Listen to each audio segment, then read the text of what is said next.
Hello, everyone. My name is Ashu Mishra. I'm a MSPH student at the Johns Hopkins University Bloomberg School of Public Health. We'll pick up right where we left off, covering public health employment pathways. The first one we have here is a public health doctor or a public health physician. Public health physicians supervise the daily public health activities in cities, counties, or states. They monitor trends in diseases, occupational and environmental hazards, and health conditions.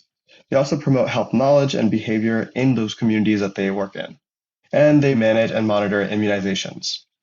The education required to be a public health physician is similar to that of being a regular physician, including the whole medical education. And they also have licensing or experience in public health, perhaps an advanced degree. It's helpful, but it's not always required on entry. Some of the skills that are helpful for a public health physician include knowledge of epidemiology and statistics, knowledge of community health and health hazards, experience in public or community health programs, and an understanding of healthcare procedures and regulations. Some potential employers include city, county, and state health departments, long-term care facilities, academic centers, industries, prison systems, and school systems. We'll jump next into covering public health nurses, which do very similar work at a different scale. So public health nurses supervise public health activities in communities and schools. They promote health knowledge and behavior in communities, manage and monitor health status and the nutrition of mothers and children, and assist with the healthcare of vulnerable households in community.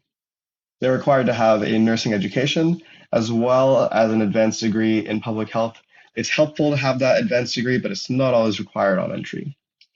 Some skills that are helpful include the knowledge of disease epidemiology, an understanding of the impact of disease on vulnerable communities, experience in public or community health programs, and an understanding of healthcare procedures and regulations.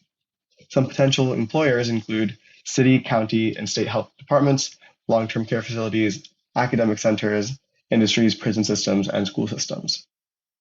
Next, we'll jump into covering an epidemiologist, a slightly different role than the ones we've covered before.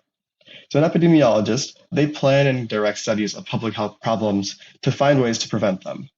They collect and analyze information, communicate findings to health practitioners, policymakers, and the public, and write grant proposals to fund research. So they're really focused on understanding what the health problems are out there and then describing them and being able to explain them to people so that more people can take action to stop them or act on them. The licensing and education required to be an epidemiologist include a bachelor's degree in biology, social science, public policy, or related field, and then a master's degree in public health, usually with the concentration in epidemiology. Some of the skills that are required to be an epidemiologist include strong communication skills, leadership skills, and very excellent math and statistical skills, as they'll be analyzing a lot of population data. Potential employers include state and local governments, academic institutions, and nonprofit organizations. We'll jump into some similar roles to an epidemiologist, but these are more on the data analysis side. These titles include biostatistician, data scientist, or data analyst. These folks, they organize the collection of data into public health databases. They analyze quantitative population data. They conduct disease surveillance, and they collaborate with healthcare stakeholders. The licensing and education required to go into this field include a bachelor's degree in statistics, economics, biology, or a related field, as well as a master's degree in public health can be helpful, especially for attaining that biostatistician title. Some of the skills, certainly they must have a strong quantitative analysis ability, especially in statistics. They need to have knowledge of several coding languages, and familiarity with some of the databases that they might be working with as well is helpful. A knowledge of public health and epidemiology is certainly essential to these roles. Potential employers include state and local governments, academic institutions, as well as nonprofit organizations. And then lastly here in this public health segment, we'll jump into the role of public health project management.